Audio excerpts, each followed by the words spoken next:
Oi, gente. Estou aqui pelo seguinte. Dias atrás eu publiquei, primeiro num fio no Twitter.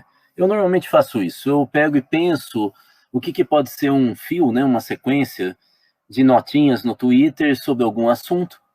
E eu noticio no dia anterior, eu falo, amanhã eu vou escrever sobre tal coisa.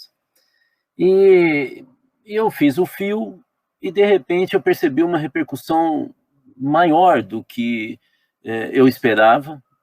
E desse fio, também é algo que eu normalmente faço, eu peguei, copiei o fio e joguei para o Word, dei uma organizadinha no texto, publiquei no Facebook. E eu comecei a receber convites para falar sobre isso em encontros, lives, tal. Então, isso em poucos dias, né? E então, nós aqui da Cultiva, como o nosso objetivo é justamente promover um debate, se possível, né, o nosso esforço mais qualificado sobre os temas que a gente atua, e educação é um tema central, a gente resolveu fazer aqui, por alguns minutos, aprofundar um pouquinho, mas a verdade é organizar essa discussão que eu propus, né, que é sobre educação em tempos de pandemia. Eu, na verdade, o texto que eu produzi era mais tentando apontar 4 grandes erros que a gente vem cometendo nesse momento de pandemia na educação, em especial no ensino remoto. O que eu posso resumir dos 4 pontos, inicialmente, depois eu vou falar de cada um deles, é que nós estamos transpondo de maneira mecânica, inclusive os erros que a gente já cometia no ensino presencial, para o ensino remoto.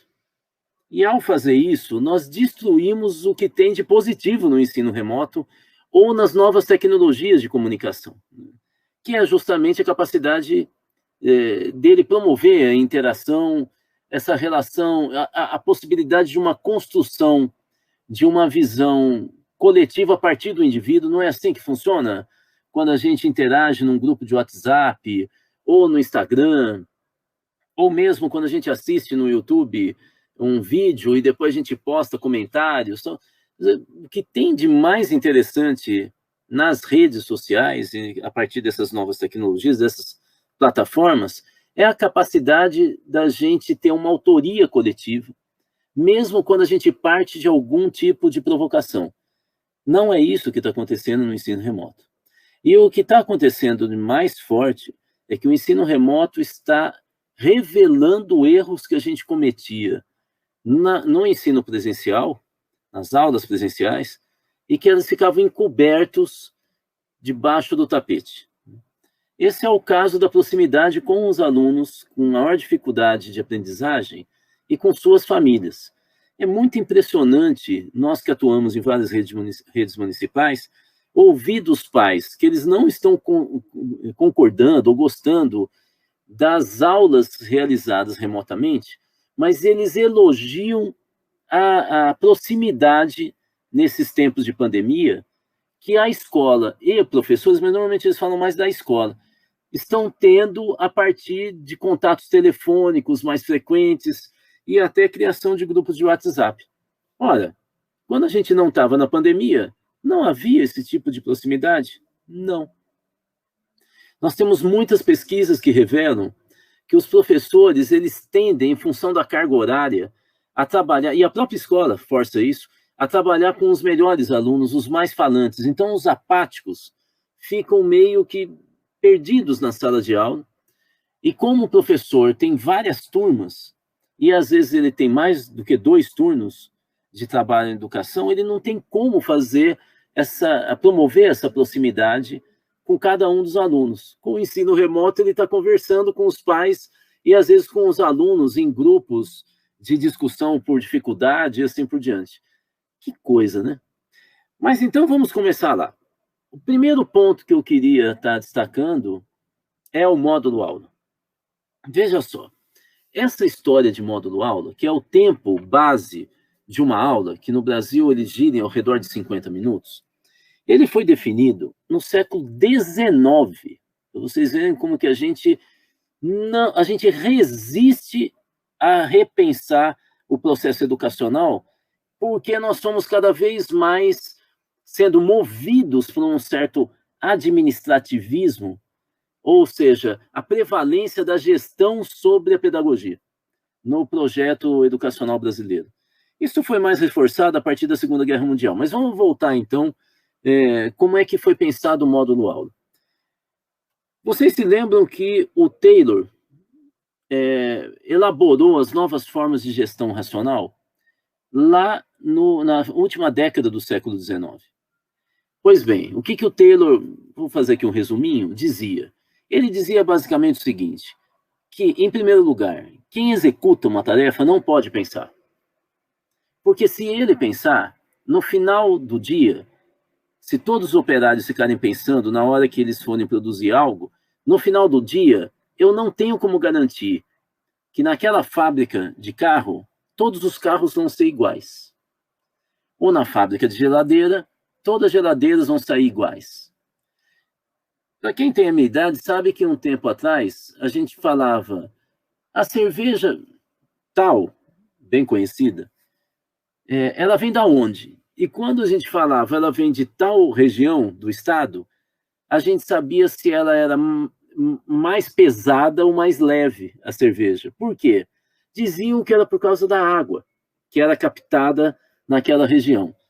Ora, então isso significava que a tal empresa, tal cervejaria, tinha uma certa dificuldade para vender todos os seus lotes, porque não era a mesma cerveja, embora fosse a mesma marca, a mesma receita, digamos assim, de cerveja ao longo dos estados.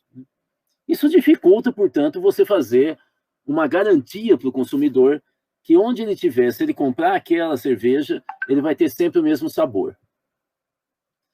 Essa é a ideia que impregnou o Taylor. Ele achava que, então, todos os operários tinham que ter a mesma forma de produzir, os mesmos movimentos, inclusive matematicamente pensados. Ele fazia isso, ele estudava o ritmo de produção e os movimentos para ajustar matematicamente os movimentos de maneira racional, para que a produção tivesse um tempo menor de construção daquela mercadoria e também que tivesse o mesmo resultado. E de tal maneira que, então, eu poderia falar, o carro da empresa tal, ele tem um arranque mais rápido, uma potência no motor, e assim por diante. Ele conseguia garantir que daquela empresa o carro sempre seria X. E com isso eu faço publicidade, eu defino uma marca. Então, para o Taylor, quem planejava não executava, porque ele ficava vendo qual a melhor forma de explorar e padronizar a produção dos operários da fábrica. E quem executava não poderia pensar. O problema do Taylor era, mas acontece que todo mundo pensa, todo ser humano pensa, então como é que eu garanto que ele não vai pensar? O Taylor, então, sugere lá no século XIX que a cada 3 operários teria que ter um que controlaria a produção. Então, digamos, o sistema educacional seria aqueles que planejam no educacional, não, de produção, já adiantei, né? Você já percebeu. Seria aqueles que pensam e definem como tem que produzir, os que produzem e executam as tarefas, e um quadro intermediário de controle da produção daqueles que não pensam, mas só fazem. Transpondo para a educação, que eu já matei aqui a piada, o que acontece também no final do século XIX é que surgem educadores norte-americanos tayloristas. E dentro dessa visão, o que é que esses educadores dizem? Eles dizem assim, o papel da educação, o objetivo da educação é formar gente para a indústria. Por quê? Porque sociedades rurais são sociedades monótonas, excessivamente estáveis, que não geram nem competição, nem melhoria da qualidade de vida, e, portanto, são sociedades estagnadas e normalmente pobres. As sociedades industriais são as sociedades da competição, da melhoria contínua da produção e do desempenho da humanidade, dos homens e da ciência, é a sociedade da mudança permanente e do aprimoramento, tanto dos produtos como dos seres humanos. Então, e por isso gera prosperidade. A segunda questão que esses tayloristas, educadores tayloristas vão colocar é, já que o objetivo da educação é fazer o mundo caminhar aceleradamente para frente através da ciência, quais seriam, então, as disciplinas mais importantes? E aí surge, a ser estudado, né? Aí surge um autor importantíssimo chamado Joseph Meyer Rice, vocês estão vendo a foto do senhor Rice, e esse autor vai dizer o seguinte: as disciplinas mais importantes, portanto, devem ser aquelas vinculadas à produção industrial. E, nesse caso, a disciplina mãe, aliás, os romanos da antiguidade diziam a mesma coisa, a disciplina mãe teria que ser a matemática. E abaixo da matemática, 3 disciplinas que elas adivinham da matemática, mas que eram aplicadas, era matemática aplicada na indústria, que seria a química, a biologia e a física. Mas o Rice dizia, mas há ainda uma outra área de conhecimento muito importante para que esteja e que tem que estar no currículo da educação, que é o comportamento. Mais tarde vai surgir com o Ford a psicologia industrial. Mas quem fala pela primeira vez de uma psicologia que pense o comportamento para a produção na indústria é o Joseph Meyer Rice, pouco discutido no Brasil. E ele vai inocular nos educadores essa preocupação que vocês podem ver que não tem na pós-graduação, mas tem demais na educação básica, principalmente no ensino fundamental, que é a preocupação com a disciplina. Por quê? Porque o operário não tinha que pensar, ele tinha que fazer o que mandavam. Então, essa ideia da educação para a disciplina, só para vocês terem uma ideia, quando eu era criança, eu cheguei a ter aula com flanelógrafo, flanelógrafo de flanela, em que a professora colocava no quadro negro lá aquele quadro com flanela e ia colocando imagens feitas em papel, desenhos, que lembrava ou uma esponja, ou então um menininho ou uma menina, ou então um sabonete, e ia colando e falando, explicando para a gente como é que a gente tinha que tomar banho. Vocês entenderam o que a escola, nos anos 70, imaginava que nós éramos? Que nós éramos selvagens, que não sabia escovar o dente. Eles explicavam detalhes de como que a gente tinha que... essa era a ideia do Rice. Da ideia de se disciplinar o comportamento como produtor e também como consumidor. Como é que eu tinha que ser cidadão? É a escola que desconfiava das famílias, e agora a gente quer atraí-las, né? Desconfiava das famílias e tentava civilizar, através da aula, a gente. E, finalmente, tinha uma outra disciplina que eles se preocupavam demais, os tayloristas, que era a leitura. Não a escrita. Sabe por que nunca se preocupou muito com a escrita? Porque ninguém queria saber o que o operário pensava, mas ele tinha que ler a apostila para aprender a operar com a máquina. Vocês podem ver que muitas escolas e redes, até hoje, acontece isso. Quando o aluno ou a aluna começa a ler, é uma festa. Mas quando ele começa a escrever, ninguém dá muita bola, não. O importante era saber ler. E a gente nem tem ideia de onde que vem isso. Bom, agora vamos para o módulo aula.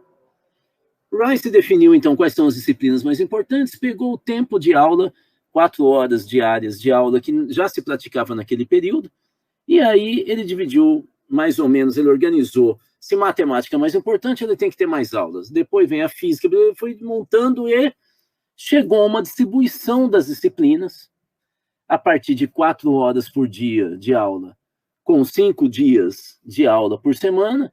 Ele pensou qual é o programinha, por 4 anos, que ele vai dar o nome de primário. Por que primário? Porque é a base do estudo para se formar um operário lá do chão da fábrica. E aí ele chegou ao cálculo, naquela época, de 40 minutos de módulo aula. Eu não sei se vocês estão percebendo que essa ideia de 40 minutos de módulo aula não tem nada a ver com a forma como a gente pensa ou qualquer discussão pedagógica. Aqui é uma questão administrativa, matemática, de conta de chegada, de quantas horas eu tenho por dia de aula e quais são as disciplinas que eu acho que são as mais importantes devido ao tempo. Cheguei a isso, lá no século XIX. Nós evoluímos de lá para cá. Agora são 50 minutos. E dependendo do nível de escolaridade que a gente está, a gente tem aula geminada. E aí, então, nós temos aulas de quase 2 horas. Mudou pra caramba, né? Pois bem, além de ser totalmente equivocado, porque o tempo de atenção de criança e adolescente hoje, e também jovem, é de 20 minutos. Então, se eu tenho uma aula de 50 minutos, eu estou pedindo para o aluno desligar e não acompanhar mais a aula em algum momento da primeira aula, não é nem da segunda. Então, além de ser equivocado, pouco científico, técnico, é mais uma certa inércia administrativa. Porque um dos erros mais graves que nós estamos cometendo nesse período de pandemia é transpor essa aula mecânica com esse módulo aula todo uniformizado, sincopado para o ensino remoto. Nós tivemos em Minas Gerais o governo estadual, a Secretaria Estadual de Educação, dando aula de 20 minutos na televisão, com a criança assistindo, como se alguma criança aguentasse ficar 20 minutos olhando para a tela, vendo um professor dando uma aula estática. Ou seja, o primeiro erro que nós estamos transpondo, portanto, esse tempo de organização para o ensino remoto, quando, na verdade, o mundo da internet é um mundo sem um tempo definido, padronizado em termos de cálculo. Nós podemos, em algum momento, estar fazendo uma consulta rápida, como nós podemos ficar horas assistindo vídeos e conversando, desde que tenha uma interação. E é isso que não está tendo interação nenhuma. Eu poderia ter rodas de conversa com os alunos, conversando como foi o dia, a semana, como que é em casa, não se faz nada disso. Por quê? Porque o ensino remoto está sendo baseado no Brasil a partir daquela qualificação que o Paulo Freire tanto criticou da educação bancária. É a ideia de que o aluno não sabe nada e o professor sabe tudo, ou a Secretaria de Educação, e então ele que fique quietinho na poltrona que eu vou explicar para ele em 20 minutos que ele tem que aprender. Módulo aula é o primeiro erro. Qual que seria o módulo aula em tempo de pandemia? 5 dias úteis. Um plano de aula de 5 dias. Por quê? Porque aí eu dou condições para o aluno que está em casa, vendo seus pais, muitas vezes, trabalhando em casa, nem todos, mas alguns sim, outros deixando os filhos sozinhos em casa, porque não tem com quem deixar e ele tem que trabalhar como trabalhador autônomo, seja lá como, ou então alguém, parente ou vizinho, ficando comigo, com os meus filhos, meus tutelados, né? E aí esse poderia ser um tempo de pesquisa que eu planejaria para, inclusive, tentar desenvolver um pouco a autonomia dos alunos. Claro, eu estou falando do ensino fundamental 2, mas como que eu faria no ensino fundamental 1? Eu teria condições, por exemplo, de achar outras soluções mais criativas do que mandar apostila e orientação para o pai ajudar, quando, na maioria das vezes, o pai não tem nem qualificação para estar sendo o auxiliar do professor em casa. Eu posso fazer pesquisas a partir do que eu tenho em casa, dos utensílios domésticos, da distribuição dos cômodos, mesmo tendo poucos cômodos. O que está acontecendo na rua, com os meus colegas, fazendo alguma descrição do que era antes, ou desenho, ou redação, tentando medir nada, não há criatividade nenhuma nos planos de aula. É uma mera transposição. E se eu fizesse um plano de aula de 5 dias, eu teria um tempo maior para organizar o meu tempo de estudo ao longo da semana. Eu poderia usar a rádio, como o Alagoas faz, para me comunicar em alguns momentos, inclusive quando os pais estão jantando ou almoçando, com os filhos, com uma musiquinha, falar, e aí, como é que foi hoje? Dando orientações por rádio, e não pela internet, onde os nossos estudantes que moram na zona rural ou em municípios muito distantes, lembrando que 60% dos municípios brasileiros ou são rurais ou são muito distantes dos grandes centros urbanos. Isso aí é IBGE. E o pessoal da educação que devia ter pelo menos estudo, será que o pessoal, o gestor da educação, não sabe desses dados, não?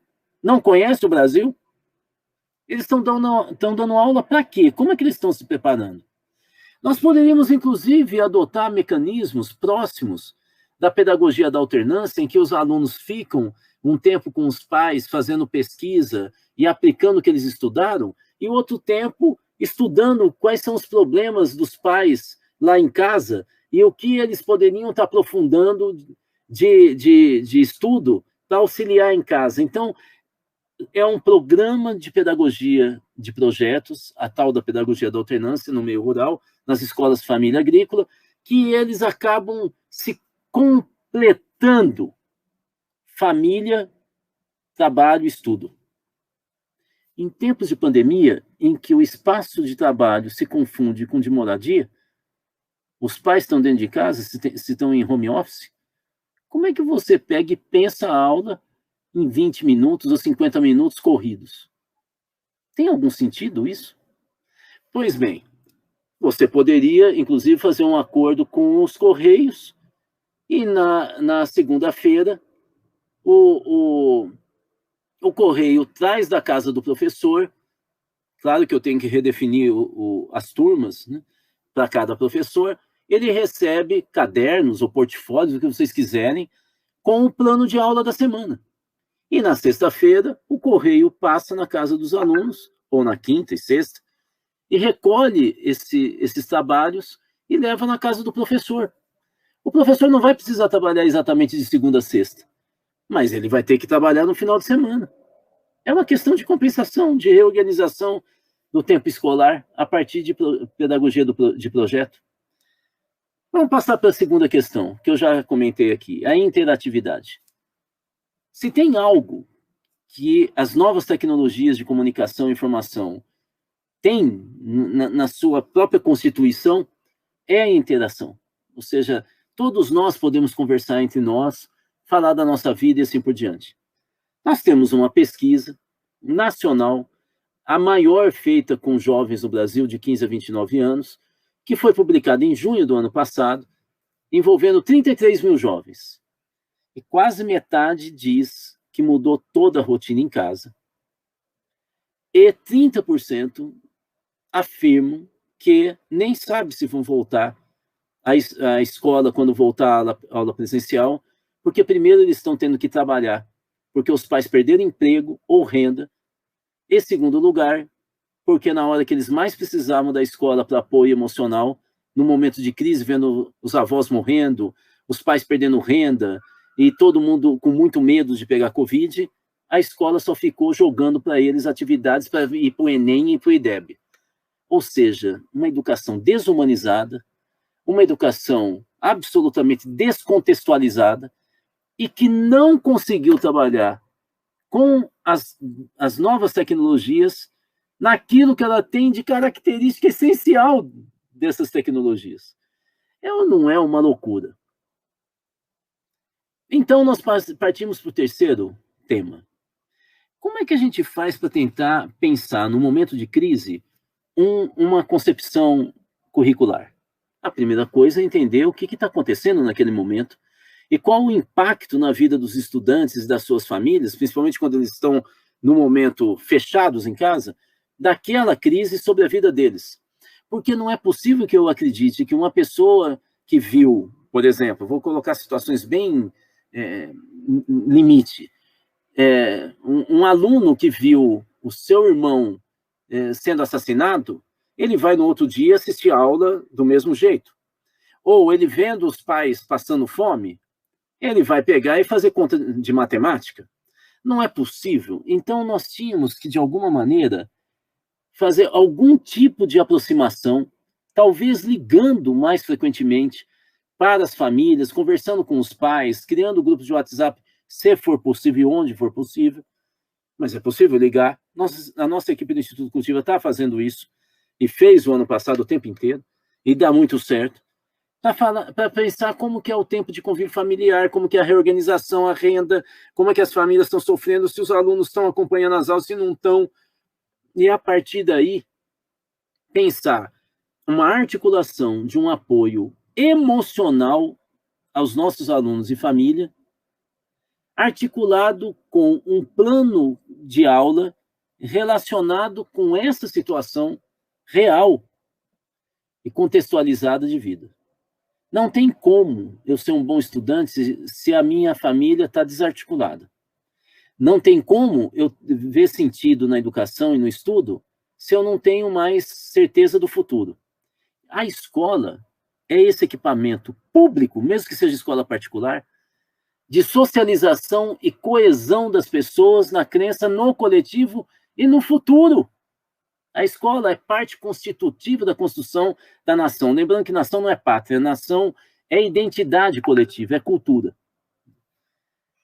Então, esse é o terceiro ponto. O primeiro foi módulo aula, o segundo, interatividade, o terceiro, equilíbrio, e eu vou, então, para o quarto. Vocês estão vendo que tem uma sequência que se relaciona um com o outro, né? A última questão que eu vou destacar é um erro grosseiro que nós estamos vendo de alguns gestores de educação que acham que educação e pedagogia não tem a ver com assistência social, que era o nome que se dava. Hoje o nome correto dessa política é desenvolvimento social. Eu acabei de explicar que isso é um engano grosseiro. Quantas vezes nós vimos... esse caso que eu falei, de um aluno, na verdade foi uma aluna, é real, de que eu falei en passant, e se um aluno tiver visto um irmão sendo assassinado? É um caso que nós trabalhamos numa escola pública, em que o irmão de uma aluna foi assassinado na porta do banheiro, numa briga de grupos de tráfico. O tráfico estava dentro da escola, e a menina que estudava na mesma escola que o irmão mais velho, foi a primeira a encontrar o irmão morto na porta do banheiro. Pois bem, nós vamos dar o mesmo tipo de aula, inclusive para a turma que conhece aquela aluna. A aluna vai continuar... Não. Não tem como eu pensar a educação sem estar conectado com saúde mental. Não tem como eu pensar a educação se eu não estiver conectado com o desenvolvimento social, com inclusão, com uma promoção da convivência social, da partilha e da solidariedade. Não há como, se eu não garantir a renda para sobreviver. Não existe possibilidade. Mas há uma questão mais importante que eu quero, já indo para finalmente aqui, destacar. O IBGE, a Fundação IBGE, vem trazendo há alguns anos uma série de pesquisas especiais relacionadas com a educação. E essas pesquisas vêm revelando que o principal fator de desempenho escolar no Brasil é a mãe, não é o pai. Vocês vão falar, mas por quê? Porque o pai dedica metade do tempo, no máximo, metade do tempo, 15%, do tempo de convívio, para o convívio não, os afazeres domésticos e o cuidado com as pessoas da sua casa, que é a mulher. A mulher nunca dedica menos do que 30% do tempo semanal para fazer doméstico e cuidado com as pessoas na sua família, ou no seu lar. E o homem nunca mais do que 15%. Então, a mulher, no Brasil, pela cultura que nós temos, né, de divisão de tarefas, né, ela tem uma presença muito maior na vida das crianças, dos filhos, do que o homem, o pai. E aí não é só a presença da mãe, é também a qualidade. E qual é a qualidade? Primeiro fator que o IBGE revela: mães que têm 4 anos de estudo formal, seus filhos têm 3 vezes uma média superior de notas e desempenho escolar que os alunos cujas mães nunca estudaram. E continua, é exponencial. Se a mãe tem mais tempo de estudo, o resultado... E o que é mais interessante é que essa série histórica do IBGE revela que o impacto na vida do seu filho não se dá só no ensino fundamental e médio, se dá principalmente no ensino médio, mesmo que ele já tenha tido esse impacto no ensino fundamental, se dá no ensino médio e universitário. A distância do desempenho escolar dos alunos que têm mães com alto nível de instrução para aqueles cuja mãe não tem é altíssimo. Isso tem a ver, então, com as tarefas para casa aqui em Minas, que nós damos para os alunos. Como é que as mães que têm pouca qualificação podem acompanhar o estudo? Isso é um equívoco pedagógico. Por que é um equívoco? Porque nós, no Brasil, acabamos esquecendo a sociologia da educação. E nem psicologia da educação, que nós voltamos a trabalhar no início do século XXI, nós levamos a sério. Hoje é tudo planilha, dado. O aluno virou número do IDEB. Um equívoco imenso nesse momento de crise emocional, de falta de perspectiva na maioria das famílias dos nossos alunos. Mas voltando à mãe. Alunos que moram só com os pais têm em qualquer lugar do Brasil e renda, nota inferior aos alunos que moram só com as mães. Que tal? Então, e mães que conhecem os coleguinhas de sala de aula, o desempenho é maior. Mães que conversam com os filhos, o que eles estudaram naquele dia, e se aquilo tem a ver com o que ele quer ser quando ficar adulto, o desempenho é maior. Aí vocês vão falar, mas por quê? Porque a mãe está conectando o amor dela, né, o lar, com o futuro, com a escola. Ela cria um triângulo de relações que dá sentido para mim para estudar. Porque, de alguma maneira, os coleguinhas estão na boca da mãe e ela está falando do futuro. Ela conecta subjetivamente e dá sentido para o estudo e para a escola. Pois bem, qual é a nossa função? Colar na mãe. A função da educação é colar na mãe. E vamos parar com esse tecnicismo de achar que pedagogia é técnica e que a vida humana ou a sustentação da vida humana tem a ver com outras áreas, assistência social, psicologia, que não tem nada a ver com educação. Quem fala isso não entende o que é educação. Quem fala isso não entende que educação é relação social, é sobrevivência, é socialização, é sair de mim para saber viver com os outros, com o coletivo. Nós estamos errando muito nesse período de pandemia. Está na hora da gente se juntar. Essa brincadeira que nós fizemos na última década na educação brasileira, colocando todo o peso em avaliação externa, de novo, como IDEB e Enem, da maneira como nós estamos trabalhando com esses dados, e nós estamos descontextualizando das relações e da dinâmica social. Não adianta pegar número e falar, não, mas a gente tem dados sobre os pais se a gente não acompanha essa dinâmica passo a passo, porque nós vamos estar com uma foto, mas não estamos com o filme da vida do aluno. Essa coisa da gente ficar, em primeiro lugar, já foi debatido por quem criou nos Estados Unidos esse modelito, que é a Diana Ravitt. Vocês estão vendo agora o livro dela publicado no Brasil. Essa autora criticou tudo que ela mesma propôs com avaliação externa e depois premiação de escola e professor que aplicou e melhorou o índice nessas avaliações externas. Vou resumir o que ela diz. Depois de tantos anos, ficou claro que a gente não está desenvolvendo a inteligência dos nossos alunos e a autonomia deles.